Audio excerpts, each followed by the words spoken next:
Somos o Tripsi, um sonho em comum, um projeto com 3 corações. Sou Margarida Fernandes e eu falo sobre a criatividade. E você, Márcia?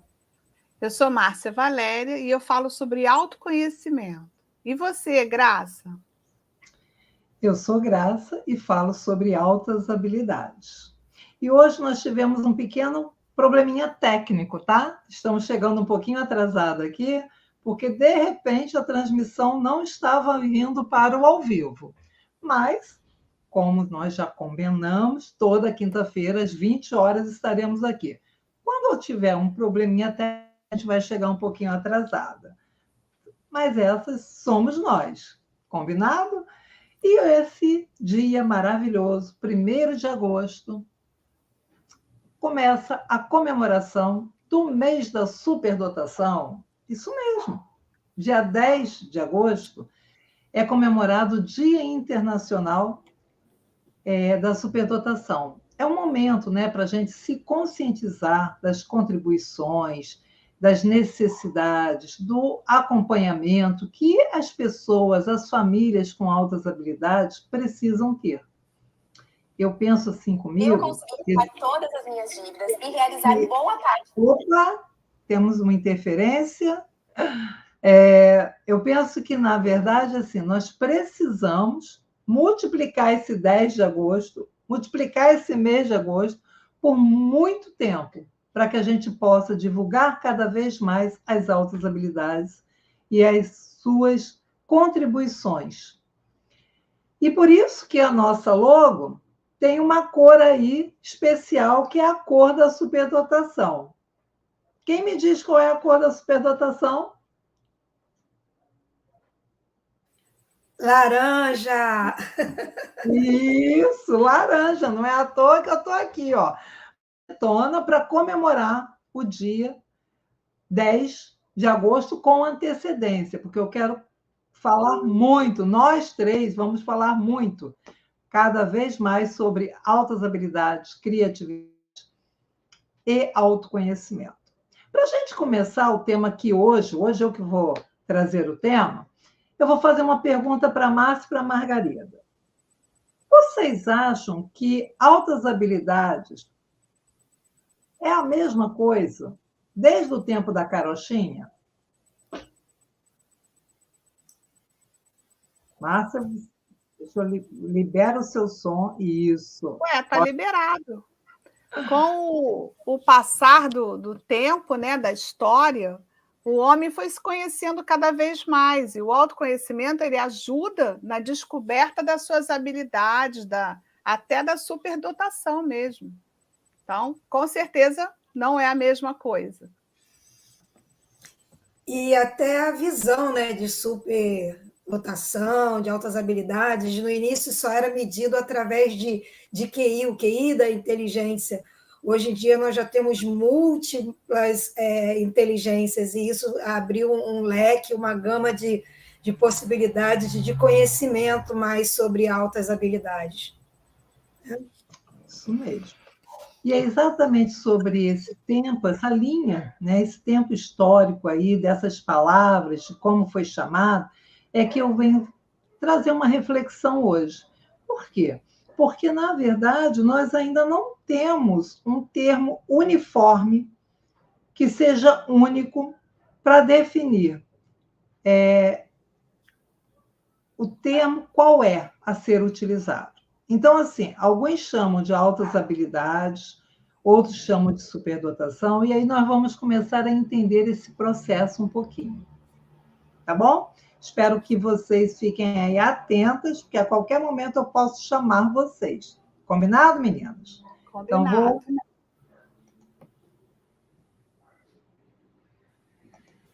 vamos subir aqui ao palco e adicionando ao palco aqui.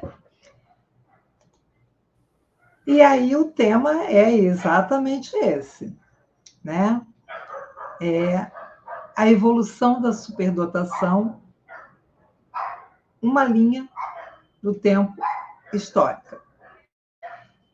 Como eu falei, essa linha, esse termo superdotação nem sempre foi usado, né? E é para isso que a gente está assim, começando a fazer um trabalho com a vida das pessoas, porque se a gente parar para pensar, quando a gente evolui, existe um impacto na vida da gente. E quando eu parei para fazer essa aula, eu falei assim, esse impacto está muito ligado à nossa cultura, está muito ligado à forma como a gente se pensa, como a Márcia trouxe, né? O autoconhecimento influencia muito nesse impacto que a gente vai ter na vida. Se a gente parar para pensar também, esses impactos todos vão transformar a vida das famílias e das pessoas com altas habilidades, assim como as salas onde tem os alunos com altas habilidades. Então, entender um pouco essa evolução histórica faz com que você compreenda como que, em cada período da história, as pessoas com altas habilidades foram vistas, foram percebidas. Então, vamos lá. No século XIX, né, a gente começa a ter assim, esse chamado desses conceitos, que são conceitos que chamam a atenção, né? Causam até uma certa admiração, causam uma percepção de que assim, ou é muito grande, e aí assim, isso não é para mim, não. Porque quem se considera um gênio? Nem Einstein se considerava um gênio, porque todos nós sabemos que Einstein teve diversas dificuldades na escola. Na escola, ele era tido como um aluno medíocre. E olha o quanto que nós nos beneficiamos até hoje com tudo que o Einstein nos deu.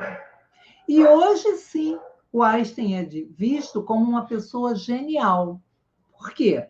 Porque, na verdade, ele transformou o conhecimento de uma forma que passam-se gerações e o que ele trouxe de contribuição permanece. Então, assim, hoje a gente pode ver, por exemplo, um Steve Jobs como uma pessoa genial, porque ele transformou a forma da gente se comunicar. Assim como lá na época de Alexander Graham Bell, ele também transformou, né? Então, assim, vamos pensar, de Alexander Graham Bell para o Steve Jobs foi uma distância absurda, mas os dois impactaram, e de certa forma com a mesma questão, comunicação. Então, a cada período histórico, a gente vai vendo que a gente vai evoluindo com as tecnologias, no caso do telefone para um celular, que, na verdade, hoje em dia, um celular é um computador, né? Se a gente pensar, a gente tem vários aplicativos, a gente tem edição de texto, a gente tem edição de foto, tem tudo ali dentro de um celular, de um tão pequeno. Agora, a gente também tem aquelas pessoas que são geniais e que descobrem coisas que podem não ser vistas como genial, mas que faz uma mudança na vida das pessoas, que essa mudança permanece por um longo tempo. Vou perguntar para a Márcia e para Margarida.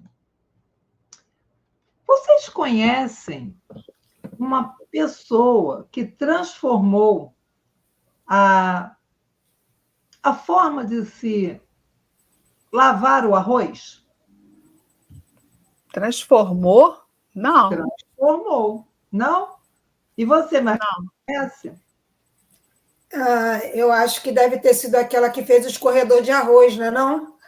Exatamente, exatamente. O lava-arroz.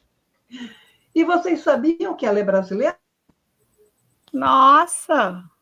Ela é brasileira. O nome dela é Terezinha Beatriz. Fui procurar, tá? Porque eu sabia dessa coisa, mas eu não sabia o nome dela.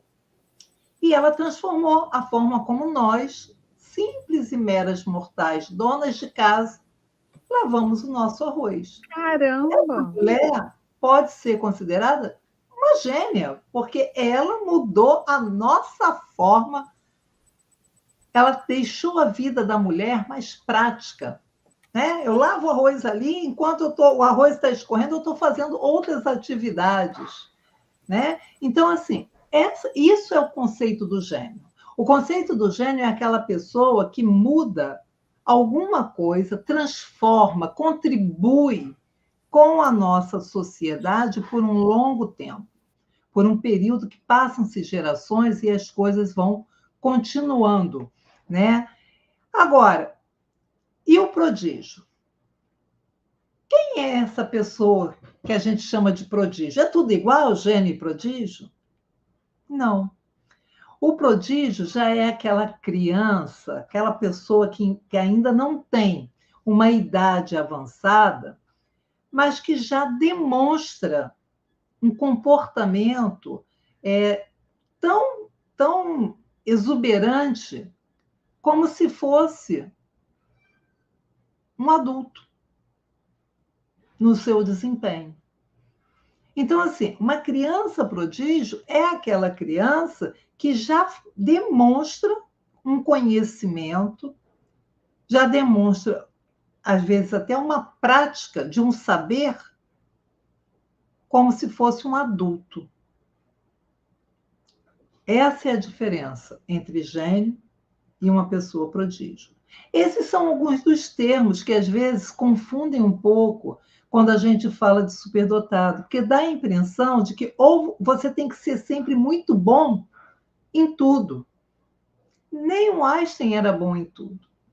Então, quando a gente fala em altas habilidades, a gente não está falando que a pessoa tem que ser maravilhosa, espetacular, em todas as suas potencialidades, em todas as suas habilidades. Então, é a gente começar a pensar que esse termo, ele para a gente conceitos que nos confundem um pouco. E por isso que é tão importante a gente entender. Por isso que lá no Labirinto da Inteligência, a gente assim, vai trabalhar esse suporte, esse acompanhamento, para que a gente possa denominar de forma correta os momentos em que a pessoa pode apresentar uma genialidade, e eu vou te dizer mais, a genialidade geralmente acontece da gente perceber até depois que a pessoa morre. Acredita nisso? Depois que a pessoa morre, a gente fala assim, nossa, aquele cara era genial, ele mudou o mundo. Então, ainda bem que Steve Jobs recebeu essa denominação de gênio antes dele morrer, né? Porque nada melhor do que a gente dar a quem ainda está vivo o local correto da existência e da contribuição que ele fez para o nosso mundo. Né? E lá no Labirinto da Inteligência, nós vamos trabalhar essas diferenças. Então, assim, é um convite aí, o Labirinto da Inteligência é o nosso grupo de estudo, onde nós vamos passar. Aliás, assim, para quem quer entender um pouquinho melhor sobre o labirinto, essa aula toda que eu planejei hoje tem muito a ver com o livro que vamos ler lá no Labirinto. E o Labirinto começa agora, hein? Segunda-feira. Dia 8.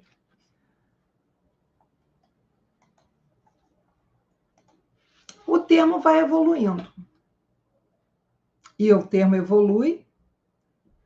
E o que mais chama atenção nesse momento são as crianças que são vistas pelos testes de inteligência. São aquelas crianças que apresentam a habilidade cognitiva, memória, atenção, acima da média. Né? Elas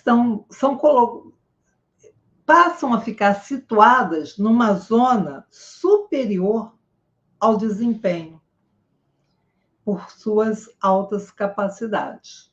né? Então, assim, nesse momento, a superdotação, as altas habilidades começam a ser vistas pelas habilidades acadêmicas. As notas começam a ser seletivas. Quem sabe muito está na classe X, quem sabe pouco está na classe Y, né? E aí os professores acabam tendo uma influência muito grande nesse momento.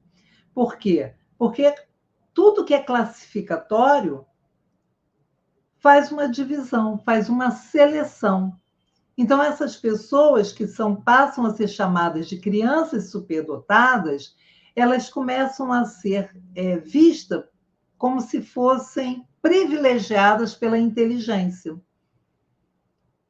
Só que, na verdade, gente, essa expansão aí desse conceito de crianças privilegiadas, hoje a gente já sabe que não é mais assim. A Margarida falou isso, né? Hoje a gente já sabe que existem outras formas de se avaliar. Inclusive, assim, a gente sabe que não vale... existem lugares, vamos colocar assim, por exemplo, aqui no meu estado do Rio, que eu estou. Aqui a gente tem legislação que avalia e quem mostra essas altas habilidades é o professor na sala de aula. Então, sai esse conceito de superdotação, sai da mão do psicólogo, que é o único que pode aplicar testes, para a mão do professor, que está com esse aluno em sala de aula, principalmente na educação infantil e no Fundamental 1, muito tempo. Então, ele vai conhecendo essas habilidades de forma muito mais presente. Então, aqui no estado do Rio, as altas habilidades, elas são evidenciadas pelos professores através de instrumentos avaliativos que são modernos e que nós vamos apresentar também lá no Labirinto da Inteligência. Então, a gente vai passando por conceitos e a história vai mudando.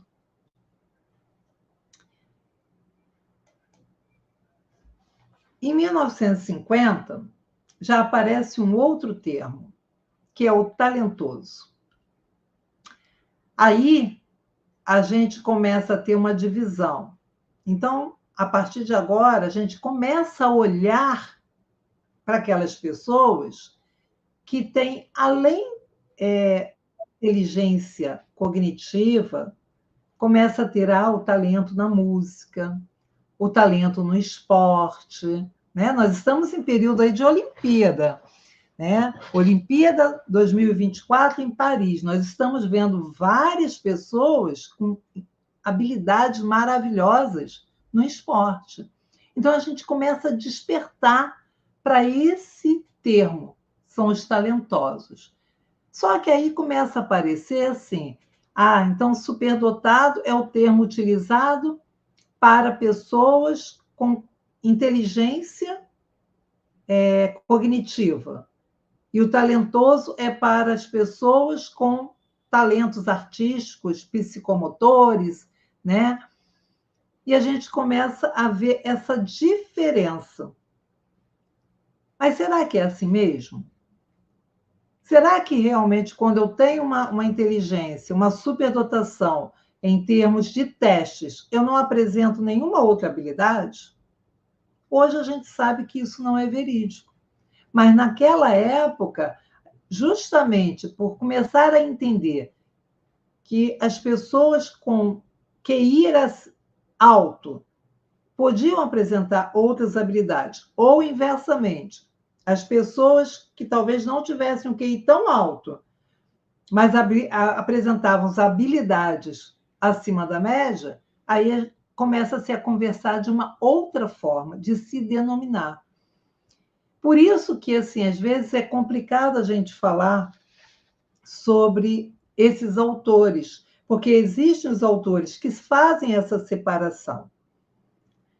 Mas o mais importante é a gente entender que, independente do termo que a gente usa, a gente tem que desenvolver o suporte para as habilidades que a pessoa que está na frente da gente, seja filho, seja um paciente, precisam.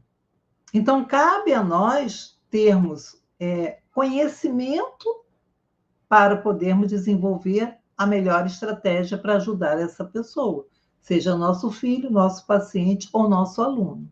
Né? E nós, lá no Labirinto da Inteligência, nós vamos explorar muito essas ferramentas avaliativas, questionários, autoquestionário, que são instrumentos que a gente pode utilizar.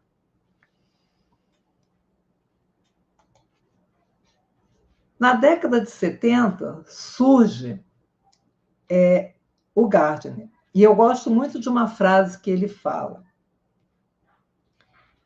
A inteligência é importante demais.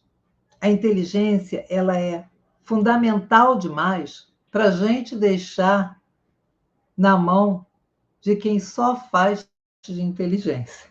Eu gosto muito dessa frase, porque, para mim, essa frase traduz exatamente essa controvérsia entre superdotado e talentoso. Por quê? Porque a gente não tem que começar a partir o homem. Eu sou muito pela visão integral do homem. Né? Então, assim, quanto mais eu puder integrar as potencialidades, para mim, mais saudável mentalmente esse homem vai ser. Né? Eu costumo trabalhar com a questão de que, assim, não adianta a gente ter uma alta inteligência, uma habilidade muito grande, se a gente não tem uma inteligência emocional adequada. Então, quando a gente parte para uma visão mais integral do ser humano, a gente começa a entender que altas habilidades de superdotação é uma mescla de todas essas habilidades. E o Gardner, sabiamente, propõe uma teoria chamada teoria das inteligências múltiplas.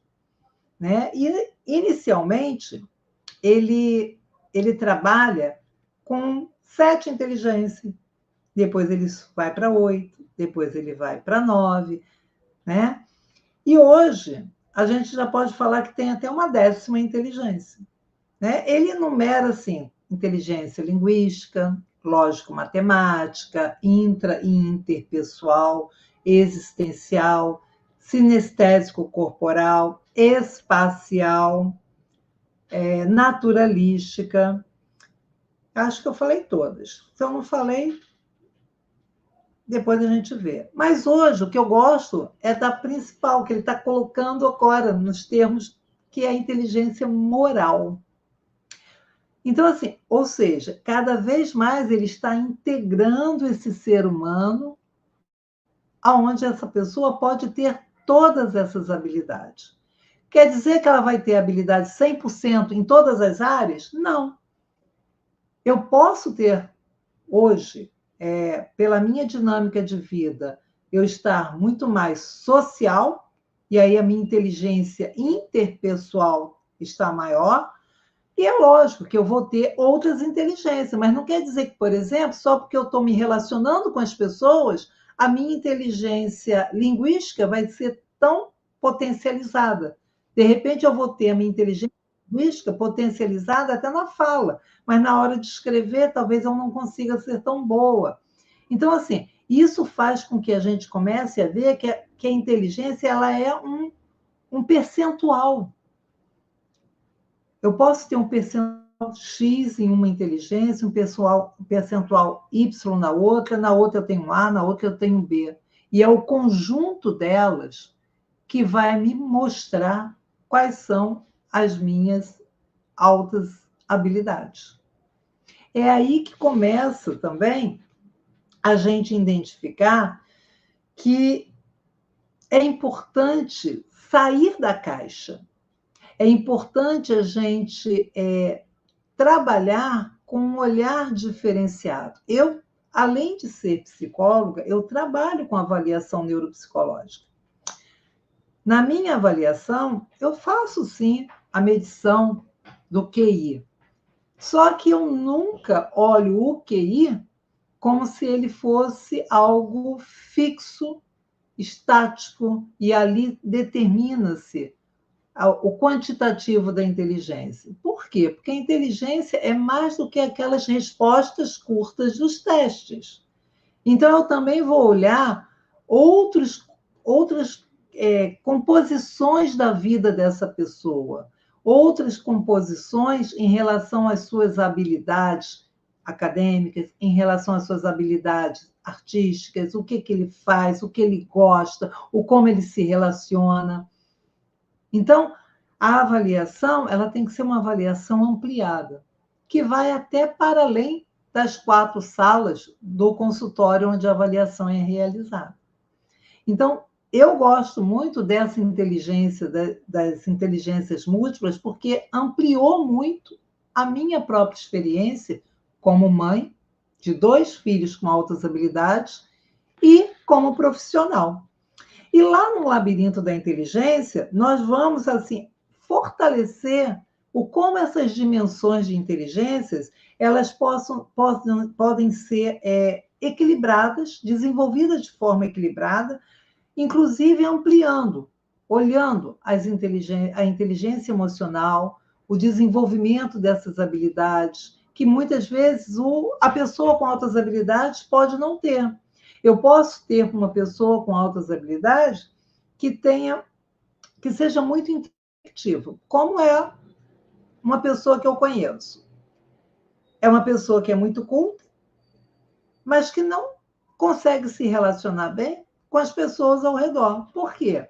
Porque por ele ser muito culto, ele tem dificuldade de interação com as pessoas, porque toda e qualquer conversa que não chame a atenção dele pelas palavras que a pessoa usa, pela forma como ela forma as frases, pelos tópicos que ela traz para a conversa, deixa de ser interessante. Então, assim, isso traz para ele um desconforto, porque ele acaba não tendo como e com quem interagir. Então, é importante que cada vez mais os profissionais da área, né, da psicologia, da psicopedagogia, até mesmo da área da medicina, né, saiba identificar, porque é importante que a gente dê suporte para que essas pessoas se desenvolvam e se sintam felizes. Ah, quer dizer que é porque eles são infelizes o tempo todo? Não, tem alguns que conseguem se mesclar, conseguem até se mascarar. Por quê? Porque muitas vezes dentro de uma sala de aula, aquele garoto que já chega às vezes lendo, ou que já chega sabendo os conceitos, e começa a dar resposta lá para o professor, e toda hora quer interromper a aula e fazer uma pergunta, ou mostrar que sabe, aí muitas vezes o professor fala, fica quieto, deixa o coleguinha falar. Ah, já foi sua vez, agora deixa o outro. Então, muitas vezes, eles acabam fazendo o quê? Boicotando essas altas habilidades para poder se sentir inseridos nesse grupo. Então, é importante que a gente tenha esse olhar. E por isso que lá, no Labirinto da Inteligência, nós vamos fazer um estudo mais aprofundado de como a gente pode utilizar as habilidades para que essas pessoas tenham uma vida mais equilibrada emocionalmente, tá? Agora, uma coisa interessante, que eu acho que também é muito legal que a gente compreenda. Na década de 90, o termo altas habilidades superdotação apareceu oficialmente nos documentos legais dentro do MEC. Né? Na verdade, assim, a diretriz oficial da educação foi nesse período aí de 1990, trouxe esse termo, altas habilidades / superdotação. Mas eu vou dizer, já teve outros termos, já teve altas habilidades e superdotação, já teve altas habilidades ou superdotação. Então, assim, os termos ainda são confusos. Alguns autores ainda não chegaram ao consenso de que termo vamos usar, né? E em 1996, quando teve, né, a Lei de Diretrizes e Bases da Educação, ela deu não só o direito, né, mas ela traz a garantia de acesso e permanência no ensino regular, colocando a educação especial dentro da modalidade da educação. Então, assim, ela permeia e perpassa todos os anos de escolaridade. Então, a partir daí, o termo que foi usado foi superdotação, que foi utilizado naqueles documentos, superdotado e superdotação.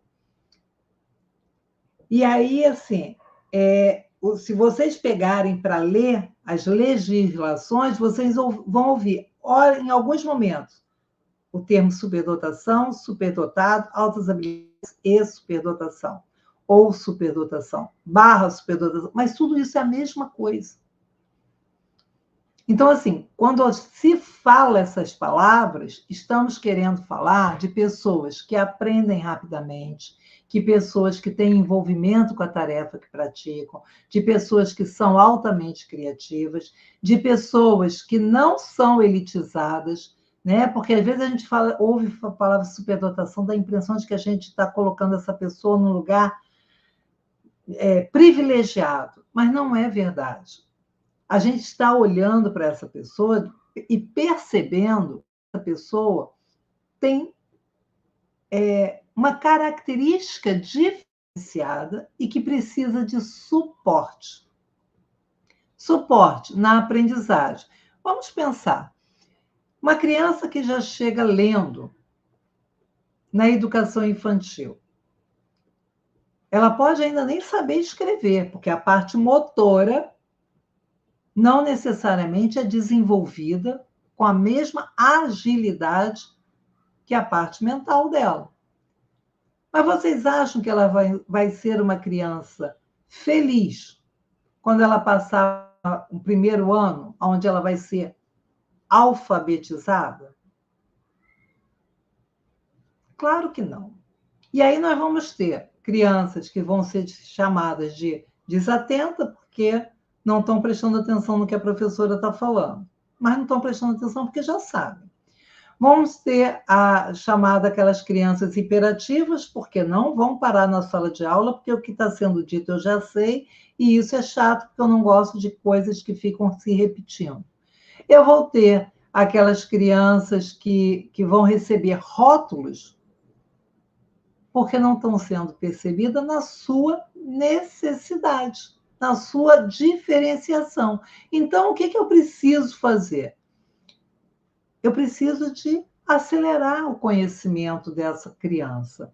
Eu posso acelerar esse conhecimento mudando de série, eu posso acelerar esse conhecimento fazendo um aprofundamento dentro da mesma série que ela está. Eu não necessariamente preciso de colocar essa criança para uma série mais avançada. Até porque a legislação não permite essa mudança da educação infantil para o fundamental. Mas eu posso, mesmo na educação infantil, já trazer um suporte pedagógico diferenciado para ser trabalhado na educação infantil com essa criança. Eu posso, por exemplo, já que ela já lê, vou dar um exemplo aqui bem bobo, eu posso pedir para ela, na hora ela ler o livro para os amigos. Ou seja, ela vai estar exercitando algo que ela gosta, que ela já sabe, que ela aprendeu. Eu vou estar fazendo com que ela seja reconhecida no potencial dela.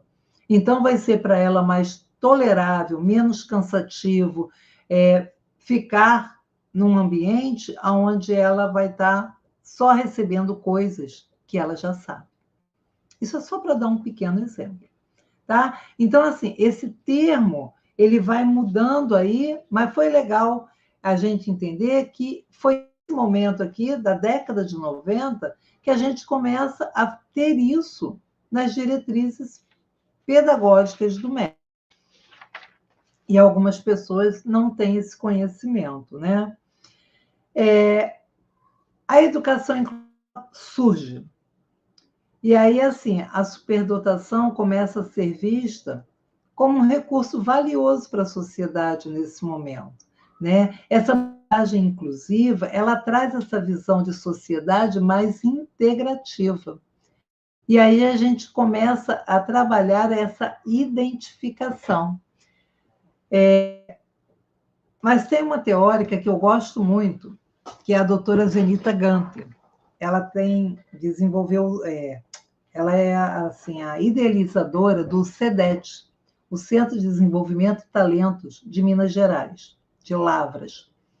E ela falava uma frase que eu, assim, quando eu fiz a minha formação com ela, eu guardei muito, e isso sempre me impactou muito. Não adianta a gente identificar as altas habilidades se não for para fazer um acompanhamento adequado.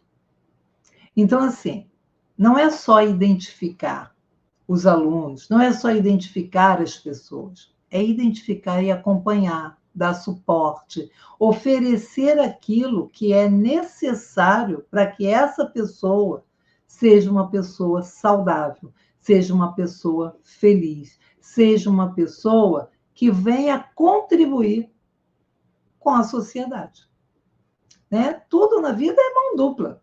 Então, assim, quanto mais eu contribuo na identificação e no acompanhamento dessa pessoa e dessas famílias de pessoas com altas habilidades, com certeza eu vou dando esse suporte, isso vai retornar para a gente em forma de contribuição para a nossa própria sociedade. Então, a hora que a gente aprender a trabalhar dessa forma, a gente vai construir uma sociedade mais igualitária, uma sociedade com base na equidade. E nessa época, nessa década aqui de 2000, foi fundado o CONBRASG, o Conselho Brasileiro de Superdotação. Foi fundado em 2003. E lá nas diretrizes, né, nos documentos que foram oficialmente determinados, a palavra utilizada é superdotação. Já não é nem as altas habilidades. O termo é superdotação. Né? Então, assim, nessa formação, nessa busca por estarmos formando uma comunidade mais inclusiva, que busque compreender melhor todas essas altas habilidades, a gente tem uma coisa que a gente observa que aí me chateia bastante, eu acredito que chateia todos que trabalham com esse tema, porque a gente vê que não tem se modificado tanto os conceitos a respeito da superdotação, das características superdotadas. Eles mudam, mas não se transformam. Eles mudam, mas eles não trazem uma contribuição real para as pessoas. E quem pensa diferente, fique à vontade, mas essa é a minha forma de pensar. E eu penso o seguinte, que nenhuma dessas mudanças contribuíram para que intervenções pedagógicas tenham sido realizadas de forma significativa para quem está dentro do ensino. Nem do ensino regular. Por quê? Porque muitas vezes a gente vê alunos que teriam potencial de estar cursando uma matemática avançada, mas está preso a um conceito de seriação. Então, assim, a gente ainda tem muita luta pela frente, e por isso que, assim, esse mês de agosto, né, esse dia 10 de agosto, que é o dia da conscientização, é preciso que a gente trabalhe muito. Quanto mais a gente puder falar para as pessoas a respeito, mais olhos sensíveis a gente puder despertar, a gente vai fazendo com que essas pequenas mudanças venham para uma prática. né? Quando eu falo que não adianta muito, é porque assim, não adianta muito realmente na prática, na sala de aula, com os professores. E eu falo isso, gente, porque eu tenho 2 filhos com altas habilidades. E como mãe, eu vivi isso, ou melhor, ainda vivo, né? Eu ainda tenho uma filha que ainda está no 2º ano do ensino médio. E por mais que a escola seja uma escola que eu goste muito, não é uma escola que dá suporte para as habilidades dela como deveria, né? O ideal assim, para ela, o ideal é que ela compensa tudo isso por fora. Mas existem pessoas com altas habilidades que não conseguem compensar. Por quê? Porque não foram identificados, porque não foram avaliados, porque não estão sendo acompanhados. E o tema histórico que eu quis trazer para abrir esse dia 1º de agosto de 2024 é justamente para mostrar que o que nós temos caminhado ainda é muito pouco para que a gente possa dar esse suporte adequado para as pessoas com altas habilidades.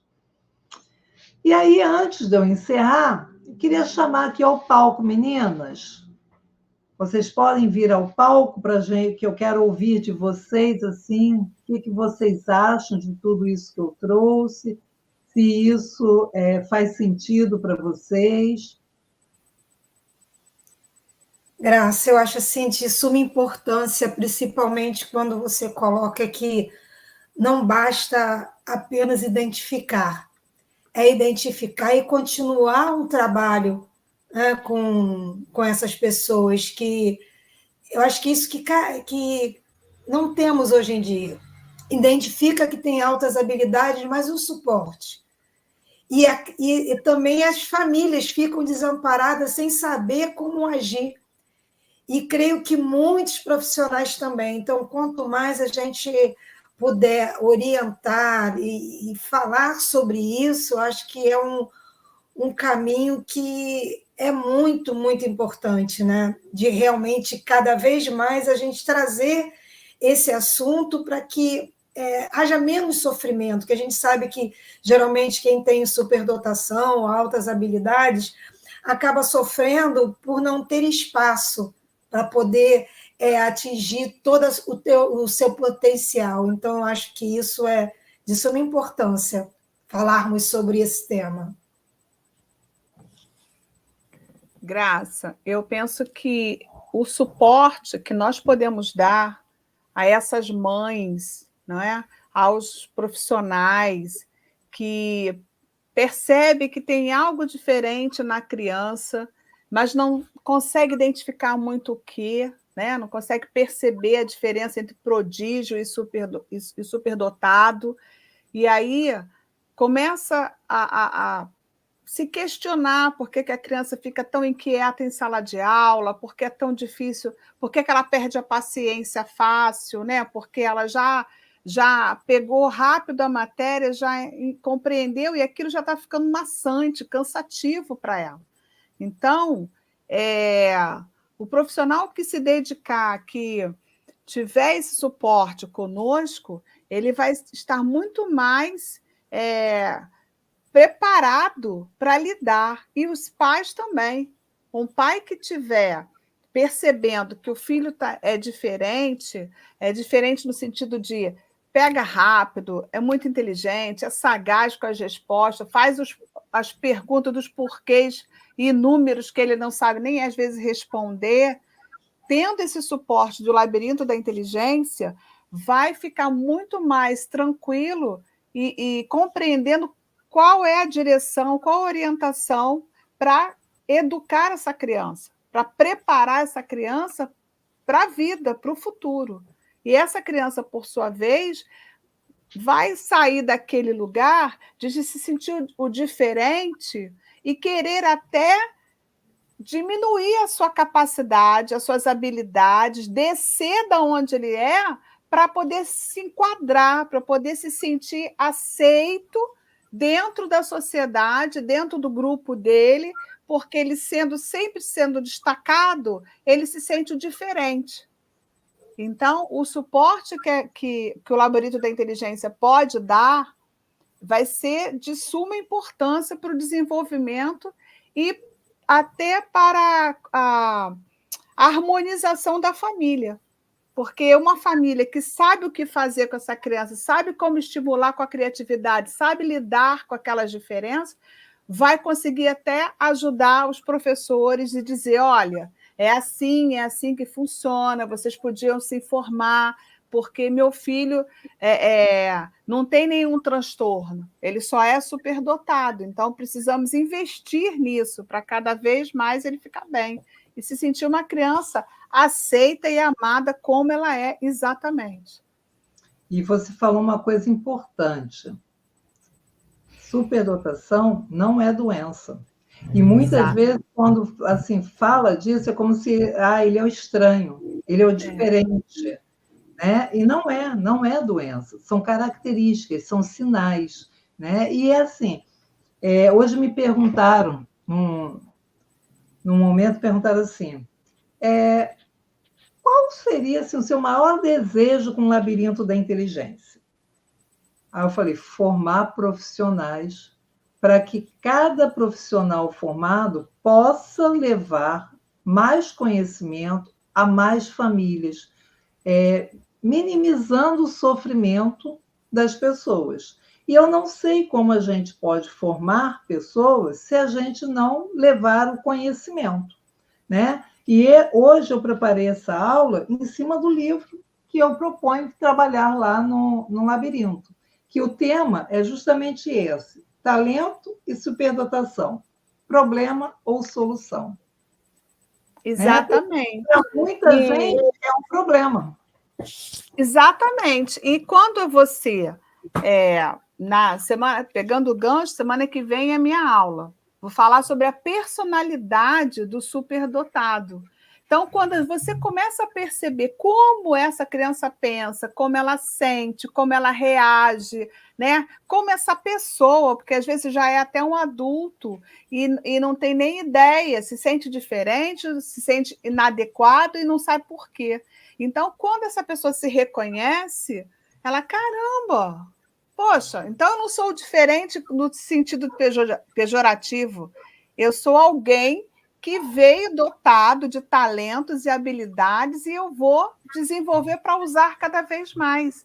Então, o autoconhecimento ele pode ir muito junto com a criatividade e o tema das altas habilidades, trabalhar essa pessoa, esse indivíduo, para que ele se sinta bem, se sinta aceito, tanto em casa, com a família, quanto na escola, na igreja, onde quer que ele passe, ele se sinta abraçado, acolhido, e não rejeitado, como a maioria se sente, né? Pois é.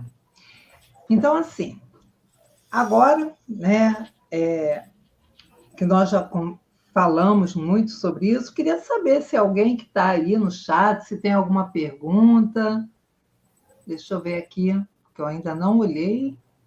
Ah, legal, o João falando que a cor é laranja, muito bom, é isso mesmo, a cor da superdotação é o laranja. A Adriana falando, uma dona de casa, ela sabia, viu que legal? Ela sabia quem era a pessoa que bolou o lava-arroz, né? Essa brasileira fabulosa, né? Que facilitou a nossa vida. Bom, como não tem nenhuma pergunta aqui no chat, eu vou concluir a minha aula